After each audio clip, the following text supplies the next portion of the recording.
Welcome to CivilNet. I'm Sareen Habeshian. Joining me today is Dr. Tom Catena, a missionary and a surgeon who at great risk to himself helps others to survive. Originally from New York, Dr. Catena moved to Sudan, where he has been working as a physician since 2008. In 2017, he was honored as the Aurora Prize Laureate, an award given to a global humanitarian that seeks to recognize modern-day heroes. The Aurora Prize, granted by the Aurora Humanitarian Initiative, is created on behalf of the survivors of the Armenian Genocide and in gratitude to their saviors. Dr. Catena was recently appointed as chair of the Aurora Humanitarian Initiative. Thank you so much for being here today with us, Dr. Tom. It's my pleasure, thank you. I hear that a lot of people call you Dr. Tom. Is it okay if I call you that? Yes, by all means. Great. So first, what are the great challenges of humanitarian work? Yeah, well, I think probably the biggest challenge is you're often in remote regions and with very difficult logistics systems. So probably the number one problem is logistics, getting materials, what you need, out into the field. That's probably the biggest problem. The second problem is you're often dealing with a traumatized population and people that are not used to doing things like we're used to in the Western world. So you've got to kind of adapt to how they do things, their speed of doing things, the way of interacting. These are all things you have to adapt to when you're dealing with a remote and traumatized population. So these are two of the main challenges I can think of off the top of my head. And how did you adapt when you first arrived in Sudan? Well, I think it took a lot of patience, a lot of just kind of slowing down, not pushing people to do things as I'm used to doing them, seeing how they get things done, adapting to their pace and the way of style, and finding the benefits of doing some things the way they do it, and just going along with that. And when you first arrived in Sudan, did you know you were going to stay that long and move there? Well, I thought I liked it. My initial desire was to stay until I could hand the reins over of the hospital to somebody else, to a Nuba person. I knew that would take some time. I thought it'd be less than 10 years, but now it's been 10 years, 10 and a half years I've been there. But there is some light at the end of the tunnel because we have 4 people in medical school in Kenya and Uganda. So they'll finish, one guy's going to finish in about a year, the others will finish over the next 4 or 5 years. So I hope maybe 10 years time from now, I'll be able to clearly hand the reins over and they can take over control.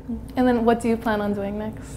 Well, I'd like to maybe stay on for a while in a teaching role, maybe eventually down the road when I'm too old to do operations and do all the hard day-to-day work in the hospital, maybe work in the global health area. I'd like to work as a kind of in a teaching hospital, maybe in the US or somewhere that has a global health program, and do that kind of work in a teaching role. Why do you do the work that you do? Well, I guess, number one, I can't find, for me, I can't find a more satisfying job than I'm doing. I can't find a more frustrating job. At the same time, I can't find something which would give me more satisfaction. I'm a Catholic missionary, so for us, the role is fairly simple and straightforward. Christ said, go and take care of the least of my brothers and sisters, and that's what I see myself and other missionaries doing every day, so it's a pretty simple thing. Do people ever get past the oh wow aspect of what you do, and is it possible to do that, to have a career where you combine your faith and your profession in a way that serves humanity? It is, and I can only speak for myself. You're right, the oh wow character comes and it stays with you for maybe a year, and then it goes away. You know, the fascination of living in a foreign culture, living in Africa, all the weirdness of it, that does go away after some time. And then you've got to see what keeps you there. For me, it's a couple things. One is my faith, which says, look, you've made a commitment to these people, you need to stick it out. In good times or in bad, it's almost like a marriage, you know? Stick it out and keep taking care of these people.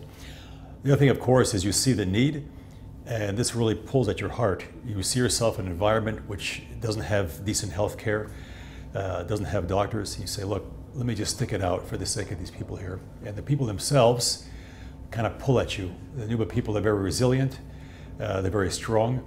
They don't really want handouts, but they just need a bit of help to get through. So they kind of push you to keep going there with the work. But yeah, you have to get beyond that initial fascination with the foreignness of it, and then you have to dig deep down into what is really keeping you to do this work. It's possible, but you have to have something which will kind of keep you going. Where does the Aurora Initiative fit into this mission of yours and in your lifestyle? Right, you know, the mantra of the Aurora Humanitarian Initiative is gratitude in action. That's one of their main points.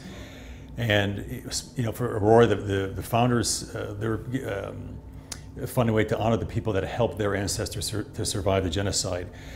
For me, I'm not Armenian. Of course, I know about the Armenian Genocide and everything, but for me, I look at it as I was given so many things in life, everything, from start to finish. Born into a wonderful family, great parents, great siblings, the best education in the world was given to me. So how do I give back? It's not, for me, it's kind of not fair. Why was I given all these benefits in life and 99% of the world were not? They were kind of left on their own. So I feel it's gratitude in action. So I give my gratitude by acting as a doctor in Sudan for the people that were not given all the benefits I was given. You mentioned that you're not Armenian. What is the Armenian role of Aurora? What do you find yourself having to explain to the Armenian people why you fit into this Aurora mission? Well, I really don't, but I think, you know, no one's really asked me that. But the way I see it, through the eyes of the founders, is Armenia was kind of given a lot of help. Armenians were given help for doing, after the genocide, help by America, help by France, help by different people, not only countries but individuals.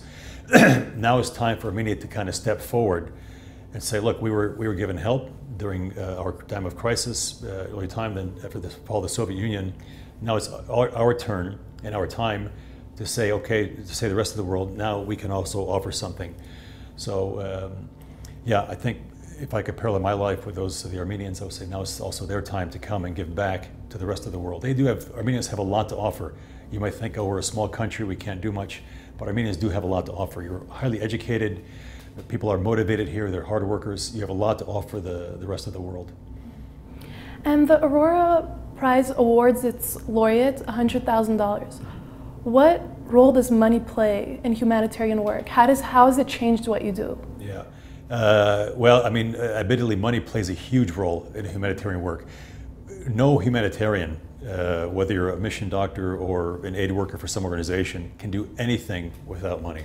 You know, you can be the smartest doctor in the world, you can be out in the middle of Sudan doing great work, but if nobody's supporting you financially, you can't do anything. You can't buy drugs, you can't pay staff.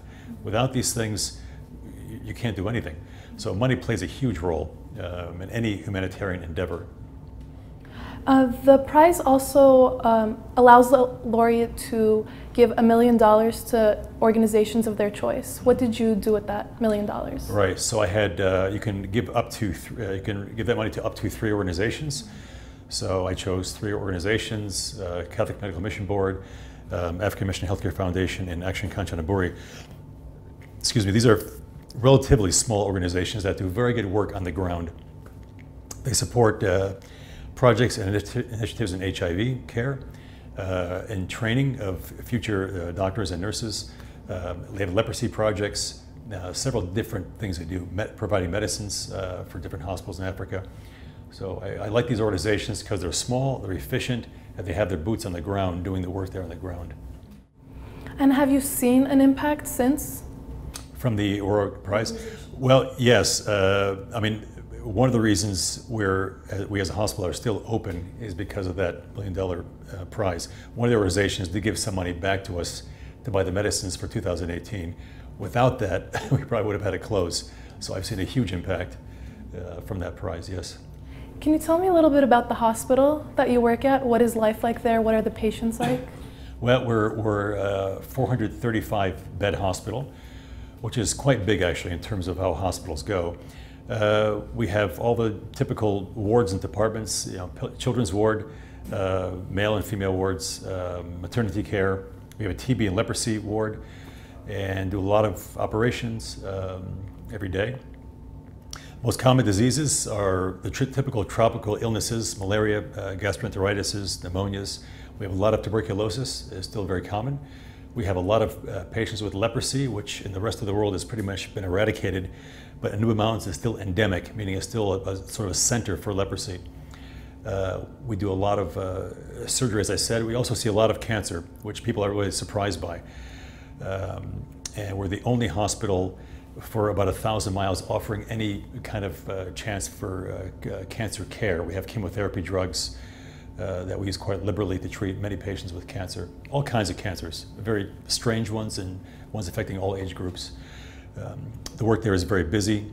You start the work day around 7:30. Try to do a ward round and see all the patients first in the morning. That takes just several hours. From there, go to the clinic, see patients in clinic till late. At nighttime, we do administrative. It's time for administrative things, and I'm on call every day. So if there's emergencies at night, I'll come back to the hospital. I have a couple days a week when I do just operations, just spend the whole day in the operating room operating. Other days are emergency operations, and then outpatient. I imagine that can get quite hectic and time-consuming. What do you do there as leisure activity? Yeah, good question. To be honest with you, there's not really much else to do but the work. So, you know, outside of work, maybe a bit of reading.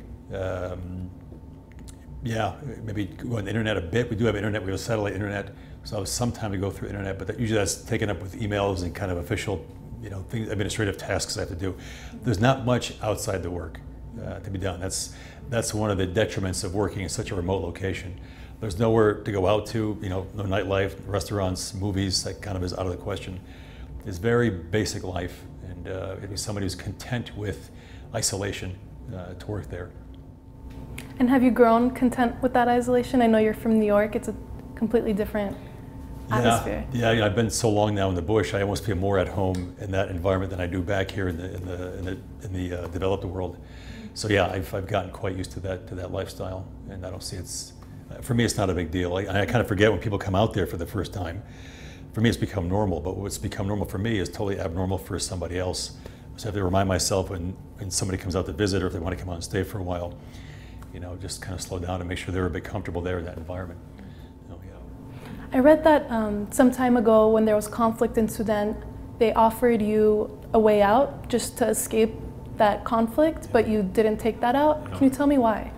Sure. This was the fighting. There are a couple different incidents. The first was in 2011 when the war first started, and actually my sponsoring agency wanted to take me out, and they said, "Well, you have to come out. You know, there's fighting, and it's too dangerous. Come out. Then when things calm down, you go back." And we went back and forth for a while, and they said, "Look, if you don't come out, we have to terminate you." I was a medical missionary volunteer anyway. And I said, "Okay, you have to terminate me, but I'm not leaving."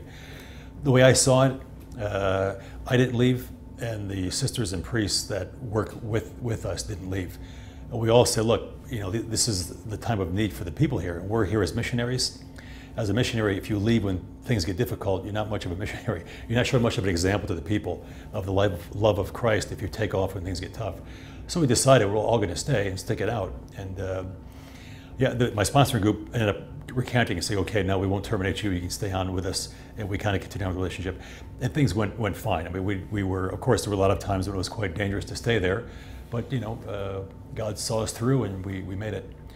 It came up again. This was just a couple years ago, just after I was married.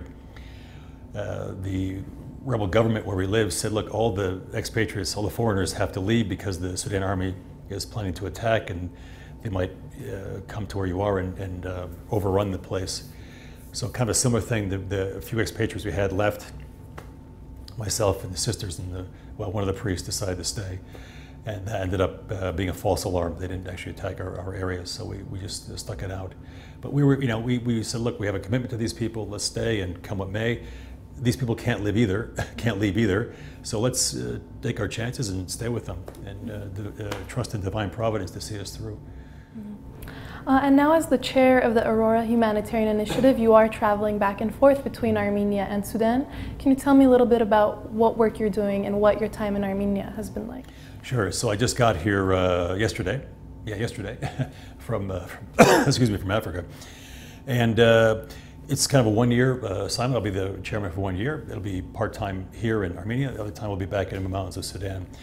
I hope that what I can accomplish with this time is to extend and amplify what Aurora is already doing, to make Aurora Humanitarian Initiative more of a player in the humanitarian field. To not only amplify what we're doing in Nuba, but try to take that model and put it to work in other places, not only in Africa, but maybe in Asia and Latin America and other places of the world. make connections with people that work in this field, and see how things go. So it's my first time out of, I've only done clinical medicine, seeing patients, diagnosing and treating conditions, doing operations. That's all I've done for 25 years. It's my first venture outside doing something different. So I'm very excited to be here, very excited to be in Armenia. And I really hope to make the best use of this time. I really believe in Aurora and what they're trying to accomplish. And the founders, Ruben and Nubar and Vartan, these are very difficult people to say no to. So they're very convincing kind of people. So I'm looking forward to working with them and the rest of the group at Aurora. And how does it feel leaving, not leaving behind, but leaving for a short period of time your hospital and It's very difficult. Yeah, very difficult. This is kind of, I look at it as my baby. So I'm kind of leaving my baby by himself for a while and hoping things go okay and they're well taken care of. I really hope that there aren't, I think the medical stuff, we have doctors coming to take my place when I'm gone. I'm a bit less worried about that than I am if there's conflict. Right now we're in a bit of a peaceful time. There's a ceasefire. That's a very tenuous ceasefire, and I really foresee fighting starting again. So I think I would really be stressed if that starts when I'm out. I really want to be there if there's problems. I really want to be there back with the people. But I just have to say, no, let me use this time for the benefit not only of Nuba, but of other people that are living in marginalized parts of the world. So I just have to take that, but it's difficult, very difficult. Yeah. How do you inspire young people to do humanitarian work and to make that their #1 priority?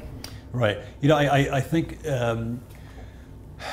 everybody, whether you work full time as a humanitarian or you're an investment banker like Ruben, you're an investment banker and you want to do something for the world. Everybody has something they can offer.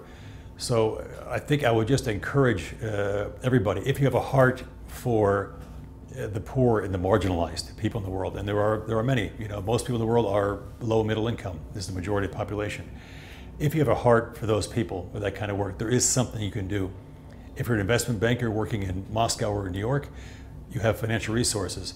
Like I was saying before, humanitarian workers can't do anything without money. Give some money. That's a huge help. Don't look at that as being, oh, I'm just giving money. No, it's a huge help. If you have something else you can do, you want to donate something.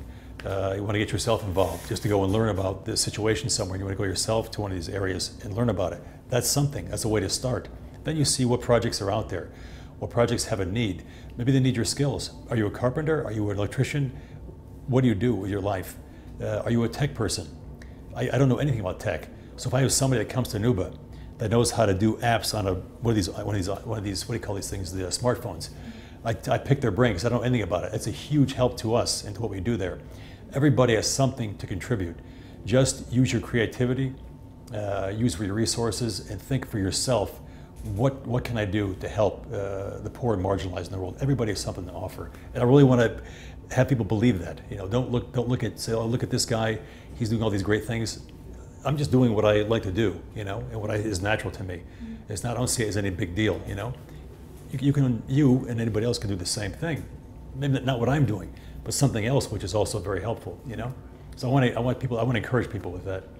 And to do this kind of humanitarian work that you're doing and Aurora's doing, do you think people need that push? Do they have to be convinced that they can do it, or is it just the natural calling? I think what people need is they need to be given the confidence that they can contribute something. Because I think most people look at it and say, oh, I can't do that, it's too difficult, it's too this or that.